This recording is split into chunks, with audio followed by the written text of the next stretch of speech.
What would you do if a small act of kindness changed your entire life? This is the story of a young boy who, despite having nothing, gave his all and received the unthinkable in return. In the bustling streets of West Bridge, a modest neighborhood where dreams seemed as scarce as opportunities, lived 12-year-old Liam Rivers. Liam was the embodiment of resilience, a boy with worn-out sneakers and a patched-up backpack, who faced life's challenges with a quiet determination. His home, a crumbling one-bedroom apartment shared with his mother, was a testament to their financial struggles.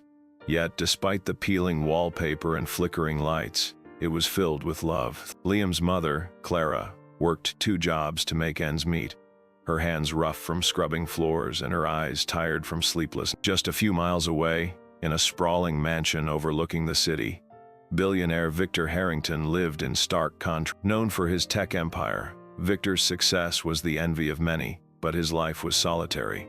His only companion was a German shepherd named Max, who had become his solace after a bitter divorce. Victor's mansion, though filled with every luxury imaginable, echoed with an emptiness he couldn't. One fateful morning, Victor's life intersected with Liam's in the most unexpected way.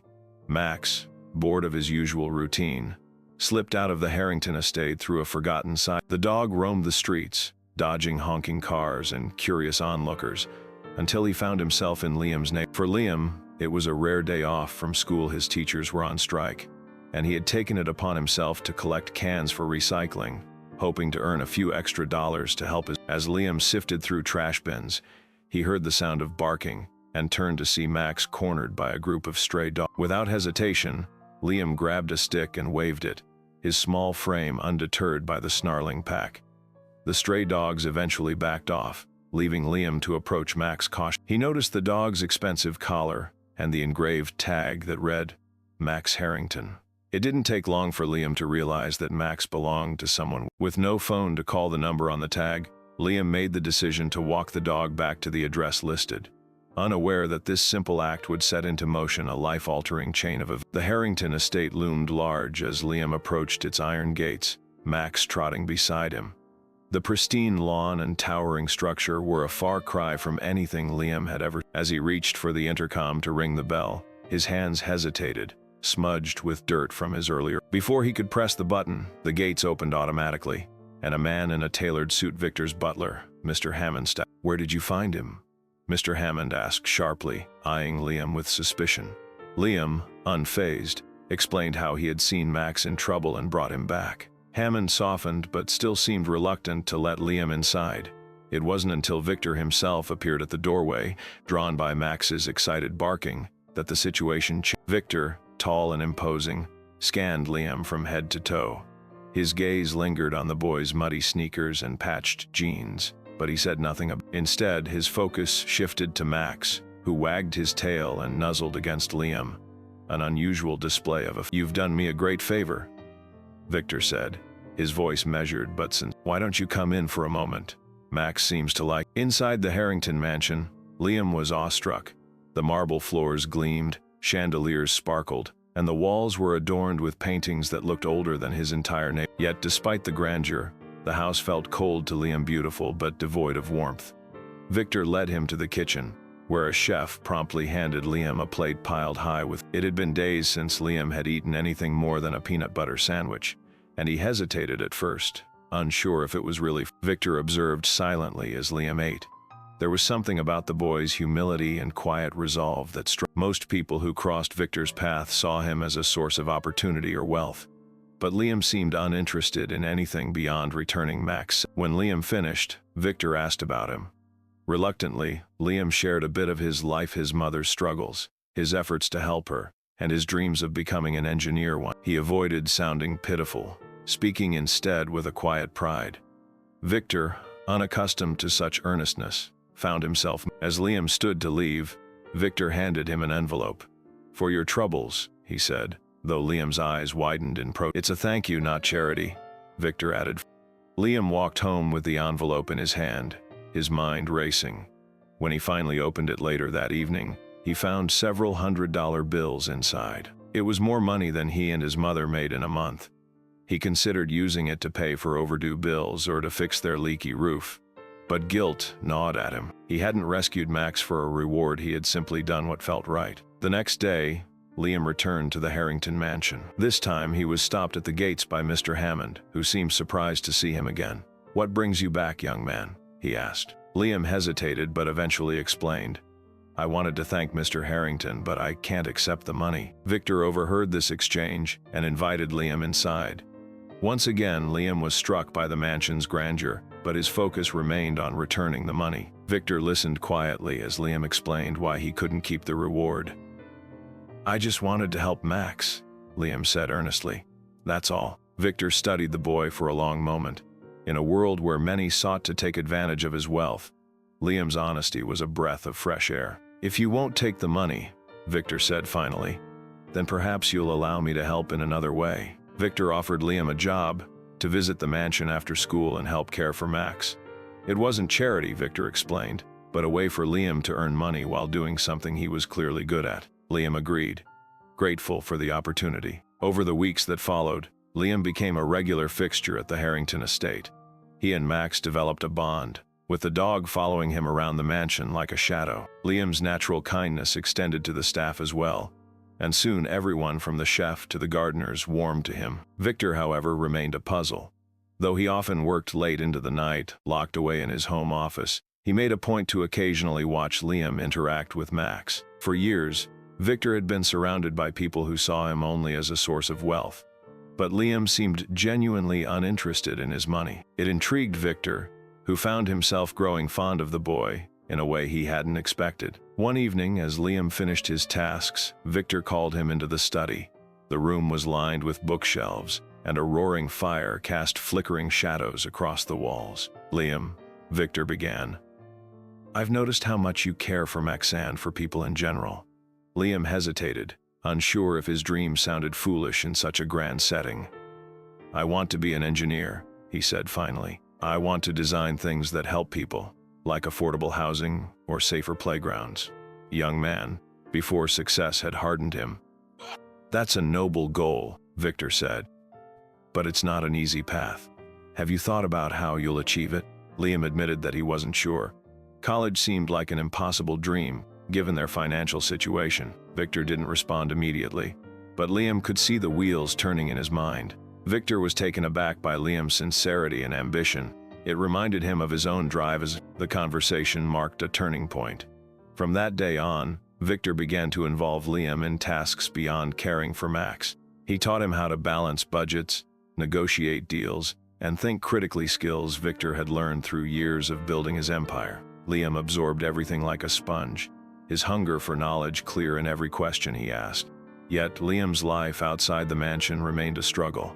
His mother's health began to decline, and the weight of their financial burdens grew heavier.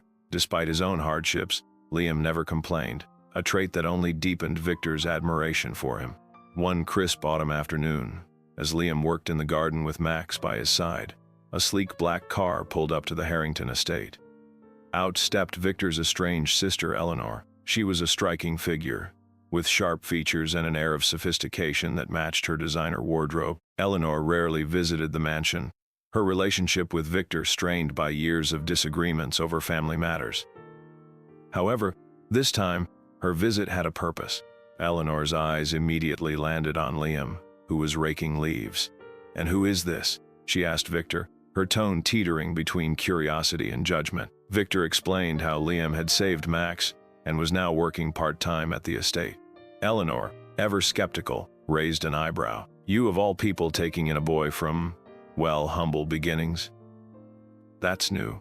Victor's expression hardened, but he didn't rise to her bait. Instead, he simply replied, "Liam has more character than most people I know, Eleanor.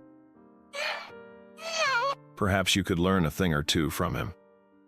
Liam felt out of place during the encounter, sensing Eleanor's disapproval.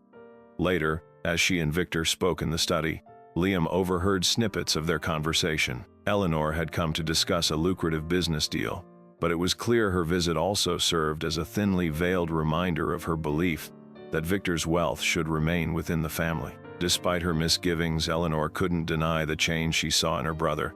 He seemed less guarded, more open, a transformation she found baffling. What she didn't know was that Victor's growing connection with Liam was reigniting a sense of purpose he had long forgotten.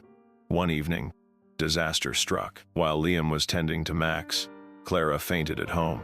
A neighbor found her and rushed her to the hospital, leaving Liam in a panic when he returned to an empty apartment. Desperate, he called Victor, who didn't hesitate to send a car to bring him to the hospital. When Victor arrived, he found Liam sitting alone in the sterile waiting room, his face pale and his hands trembling. "Lee won't tell me anything," Liam whispered, his voice choked with. Victor placed a reassuring hand on his shoulder and approached the nurse's station, where his authoritative presence quickly garnered attention. Clara had suffered from exhaustion and malnutrition, the doctor explained. Years of overwork and neglecting her own health had taken their. Though her condition was stable, she would need weeks of rest and proper care to recover. Victor insisted on covering Clara's medical bills, a gesture that left Liam both grateful and conflicted. "I don't want charity," Liam murmured. Victor crouched to meet Liam's gaze. "This isn't charity," he said gently. "It's what anyone would do for someone they care about." Over the next few weeks, Victor's involvement in Liam's life deepened. He arranged for Clara to recover at the Harrington estate, where she could rest without worrying about rent or bill. Though initially reluctant, Clara agreed after seeing how much Victor had already done for her son. As Clara's health improved, so did Liam's spirits. He spent his days balancing school, his work at the mansion, and caring for his. Victor marveled at Liam's resilience and began to see him as more than just an employee. He was becoming. However, not everyone shared Victor's perspective. Eleanor, upon learning of Clara's presence at the estate, confronted Victor. "You can't save the world, Victor," she said. "You are taking on responsibilities that aren't yours. What happens when they leave? You'll just be left with another empty." Victor didn't argue. Instead, he responded with a quiet conviction Eleanor hadn't seen in years. "If helping them means my house isn't empty anymore, then it's." Liam's presence at the Harrington estate began to influence Victor in profound ways. Encouraged by the boy's unwavering determination, Victor started reconnecting with parts of himself he had long. He began spending more time outside his home office, taking walks with Max and Liam in the estate's gardens, and even joining them for simple, heartfelt dinners with The once silent mansion started feeling alive again, filled with laughter and warmth. During one such dinner, Clara shared stories about Liam's child. She recounted how, even as a little boy, Liam would share his snacks with other children who had none, and how he would fix broken toys for his friends, dreaming of one day building machines that could improve lives. Victor listened intently, admiration growing for the boy who had given so much despite having so. As Liam continued working at the estate, Victor decided to take him under his wing, teaching him not just about business, but also about leadership and success isn't just about profits, Victor told him one evening. It's about how you use what you have to help others. Liam absorbed these lessons, his dreams of becoming an engineer now fueled by a deeper purpose. One day, Liam came to Victor with an idea. He wanted to build a small community workshop where kids in his neighborhood could learn basic engineering and coding skills. "Here is so much potential where I live," Liam said passionately. "But most kids don't get the chance to explore it. If we had the tools, we could change." Victor was impressed by Liam's vision and agreed to fund the project. Together, they visited local schools and community centers, gathering support for the initiative. Liam's enthusiasm was contagious, and soon, even Victor found himself inspired by the possibility of creating lasting change. Eleanor, however, remained skeptical. "You are pouring resources into something that might not work," she warned Victor. But Victor was For the first time in years, he felt a genuine sense of fulfillment, and he wasn't about to let anyone dissuade. As the workshop took shape, Liam's neighborhood began to notice the transformation. The once neglected community saw a spark of hope as kids started attending classes, eager to learn and Liam became a local hero, but he remained humble, crediting Victor for making it all possible. Meanwhile, Eleanor continued to voice her concerns, especially as Victor started spending more on philanthropic projects inspired by Liam. "You are jeopardizing your empire for people who might not even appreciate it," she argued. But Victor responded with calm conviction. "This isn't about appreciation, Eleanor. It's about doing the right." Success came challenges. One evening, as Liam was locking up the workshop, a group of older boys. The workshop had become a beacon of hope for Liam's neighborhood. Kids poured in every Sunday, eager to learn new skills. and the once overlooked community began to thrive. But confronted him. They accused him of showing off and claimed that the workshop was a waste of time. "You think this place is going to change anything?" one of them sneered. "Nothing ever changes around here." Liam, though nervous, stood his ground. "It won't change unless we try," he said firmly. "And this is a start." The confrontation left him shaken, but he refused to let fear deter him. He confided in Victor the next day, who reminded him that resistance was often a sign of progress. "When people feel threatened by change, it means you are doing something right," Victor said. Meanwhile, Eleanor's skepticism boiled over. She confronted Victor during a heated family meeting, accusing him of neglecting their family's business interests. "You are risking everything for some pet project," she exclaimed. Victor's response was measured but resolute. "This pet project is the most meaningful thing I've done in years." "If you can't see that, Eleanor, then maybe it's time you asked yourself what really matters." The tension reached its peak one stormy night when disaster struck. A pipe burst in the workshop, flooding the space and damaging much of the equipment. Liam was devastated when he arrived to find the floor covered in water, the tools and computers he had worked so hard to gather now unusable. Victor arrived moments later, taking in the scene. "We'll fix this," he said firmly. But Liam, overwhelmed, shook his head. "It's too much. We don't have the money to replace all of this." Victor placed a hand on Liam's shoulder. "Do you remember what you told me when you brought Max back? You said you just wanted to help. That's all that matters. And now, it's my turn to help you." Victor immediately set to work, calling in his team to assess the damage and arrange repairs. But more importantly, he rallied the community. Inspired by Liam's dedication, neighbors came together to clean up the workshop and donate what they could. Even those who had once doubted Liam's efforts began to pitch in. Among the helpers was Eleanor, who arrived unannounced with a crew of workers and a truckload of supplies. "I still think you are crazy," she said to Victor, "but maybe here is something to this after all." As the workshop was restored, Liam realized the true impact of his efforts. It wasn't just about teaching kids or fixing machines, it was about creating a sense of unity and possibility in a place where both had been in short supply. As the workshop reopened, Liam's story began to gain attention. Local news outlets covered the project, and soon reporters were knocking on the Harrington estate's door, wanting to learn more about the billionaire and the boy who had become his unlikely protege. One interview stood out. A journalist asked Victor why he had invested so much in a single boy and his dreams. Victor's answer was simple: "Because Liam reminded me of the person I used to be, the person I had lost sight of." Helping him wasn't about charity, it was about redemption. But the story didn't end there. An invitation arrived from a prestigious engineering academy, offering Liam a full scholarship. Overwhelmed with gratitude, Liam hesitated, unsure if he could leave his mother and the workshop behind. Clara, however, insisted, "This is your chance, Liam. You've spent so much time helping others. Now it's time to let them help." Liam tearfully accepted the scholarship, but before leaving, he ensured the workshop would continue. He worked with Victor to establish a foundation that would fund its operations and expand its. The foundation became a symbol of hope, its success a testament to the power of kindness and perseverance. On Liam's last day before leaving for the academy, the workshop held a farewell event. The space, once a damp and dilapidated building, now buzzed with kids who had once doubted themselves, proudly displayed projects they had built, simple machines, software programs, and designs they had dreamed. As Liam walked through the workshop, he was met with hugs and heartfelt words of gratitude. Many of the children saw him as more than a teacher. He was a role model who had shown them that their circumstances didn't define their potential. Victor stood by the entrance, watching with a mix of pride and sadness. He had grown attached to Liam in ways he hadn't anticipated, and the idea of him leaving felt bitter. When the event came to an end, Victor called Liam over and handed him a neatly wrapped box. Inside was a sleek laptop with an engraved message on the lid. "To Liam Rivers, who taught us all the power of perseverance. I want you to take this," Victor said, "so you'll always have the tools to chase your dreams." Liam nodded, tears welling up in his eyes.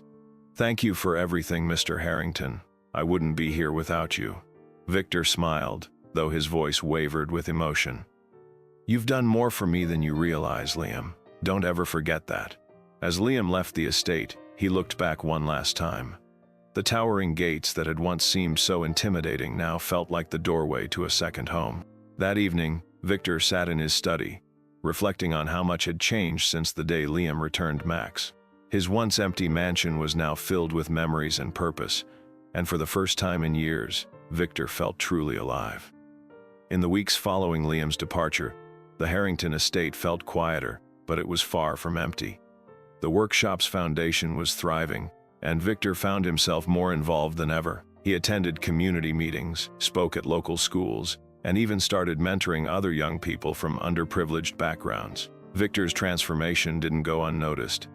People who had once seen him as a reclusive billionaire now admired his dedication to making a difference. His sister Eleanor, who had initially criticized his involvement with Liam, began to respect his vision. She even offered to contribute financially to the foundation, a gesture that marked a significant thaw in their strained relationship. Clara, now fully recovered, continued to be a presence at the workshop, volunteering her time to help the children and families who benefited from its programs. Her once haggard face now radiated with a sense of peace and fulfillment. Meanwhile, Liam adjusted to life at the academy. The rigorous coursework was challenging, but his years of perseverance had prepared him well. He quickly became known not only for his academic excellence, but also for his humility and willingness to help his peers. He stayed in regular contact with Victor and Clara, often sending photos and updates about his projects. One day, a letter arrived at the Harrington estate from Liam. In it, he shared exciting news. His team had won a national engineering competition for designing an innovative water filtration system for underserved communities. The project, he wrote, was inspired by his experiences at the workshop and the lessons he had learned from Victor. Victor read the letter several times, pride swelling in his chest. He framed it and placed it on the mantelpiece in his study, right next to a photo of Max and Liam. As time passed, Victor realized how much he had changed. He had gone from a man consumed by work and isolation to someone who found joy in connections and giving back. The mansion, once a symbol of his solitude, had become a hub of activity, filled with meetings, laughter, and hope. Victor's journey also inspired others in his circle. Friends and business associates who had once been indifferent to philanthropy began asking how they could contribute to the foundation. Victor's decision to invest in people rather than profits had created a ripple effect, proving that one act of kindness could indeed change the world. Years passed and Liam's impact continued to grow. The foundation he and Victor had established expanded its reach, opening workshops in neighboring cities and providing scholarships to students from underprivileged backgrounds. These spaces became havens for creativity and learning, helping countless young people find their footing in a world that had often overlooked them. Victor remained at the heart of these efforts, mentoring a new generation of leaders while continuing to draw inspiration from Liam's journey. Clara, too, played an integral role, often speaking at events and sharing her story to motivate others. Despite their busy schedules, Victor and Liam kept in touch regularly. Each phone call, letter, or visit felt like a reminder of the bond that had changed both their lives. For Victor, Liam wasn't just a mentee or an employee, he was family. One sunny afternoon, Victor received a package from Liam. Inside was a blueprint for a new Projecta portable solar-powered water filtration unit designed to help communities without access to clean water. Attached was a handwritten note. "This is just the beginning. Thank you for believing in me when no one else did." Victor couldn't help but smile as he read the note. Liam's success wasn't just a testament to his talent and determination. It was a reminder of how far they had come together. 5 years later, the Harrington estate hosted a special event that brought together hundreds of people from all walks of life. The occasion was the grand opening of the Liam Rivers Innovation Center, a state-of-the-art facility dedicated to fostering creativity and providing opportunities for young engineers and inventors. The center, built on the same principles as the original workshop, symbolized the culmination of Liam and Victor's shared vision. Clara stood proudly by Victor's side, her once worn face now glowing with pride as she greeted guests. Liam, now a graduate with honors from the Engineering Academy, delivered the keynote speech. He shared his journey from a struggling boy collecting cans to a leader working to make the world a better place. "None of this would have been possible without the kindness of one man," Liam said, looking at Victor. "Mr. Harrington didn't just give me opportunities, she showed me that believing in someone can transform lives." Victor, seated in the front row, felt tears well up in his eyes. For years, he had believed his wealth could solve problems, but Liam had taught him that true change came from investing in people and building connections. As the event concluded, Victor and Liam shared a quiet moment together in the garden of the estate. Max, now older but still energetic, wagged his tail as he lay at their feet. "You've done something incredible here, Liam," Victor said, his voice filled with pride. "This is more than I could have ever imagined," Liam smiled. "I couldn't have done it without you, Mr. Harrington. You gave me the chance to dream bigger than I ever thought possible." Victor placed a hand on Liam's shoulder. "It wasn't just me. You've always had it in you, Liam. I just helped you see it." As the sun set over the sprawling gardens, the two men reflected on how their lives had intertwined in the most unexpected way. Liam had gained a mentor and father figure, while Victor had rediscovered his humanity and purpose. The Liam Rivers Innovation Center went on to transform countless lives, serving as a reminder of the power of compassion and resilience. And though the world continued to move forward, the bond between Victor and Liam remained a testament to what could happen when one simple act of kindness changed everything. In the years that followed, the Liam Rivers Innovation Center became a cornerstone of the community, earning national recognition for its transformative impact. Students who had once been overlooked went on to achieve remarkable success, with many returning to mentor the next generation of dreamers. Victor Harrington, now in his later years, spent much of his time at the center. Though his business empire remained strong, he found his greatest joy in watching the lives being changed within the walls of the foundation he had helped build. His relationship with Eleanor also grew stronger, their shared efforts in philanthropy mending years of estrangement. Clara, now a well-known advocate for community development, often spoke at events about the importance of nurturing potential. She always credited Liam for inspiring her to believe that even the smallest actions could spark profound change. As for Liam, he didn't just stop at the Innovation Center. He co-founded several startups focused on sustainable engineering solutions, including the water filtration project he had designed in college. His name became synonymous with innovation and compassion, proof that success could be a force for good. Despite his accomplishments, Liam never forgot where he came from. Every year, he returned to the neighborhood where his journey began, connecting with old friends and inspiring others to follow in his footsteps. On the 10th anniversary of the foundation, a gala was held to celebrate its achievements. The event was hosted at the Harrington estate, the once quiet mansion now a vibrant hub of activity. Guests included students whose lives had been transformed, educators, philanthropists, and community leaders. During the closing speech, Victor stood before the crowd, his voice steady but filled with emotion. 10 years ago, a boy walked into my life and reminded me what it meant to hope, he said. Liam Rivers taught me that wealth means nothing if it isn't shared, and that the most valuable investment we can make is in people. Liam joined him on stage, and the two embraced to a standing ovation. It was a moment that symbolized not just their bond, but the impact of compassion, resilience, and the belief that a single act of kindness could ripple across generations. As the night wound down, Victor watched from the edge of the garden as guests mingled and laughed. The mansion was no longer just a house, it was a testament to the power of human connection. Max rested by his side, his loyal presence a comforting reminder of the day everything changed. Victor smiled, content. The boy who had once returned his dog had given him something far greater in return, a life filled with purpose, love, and hope.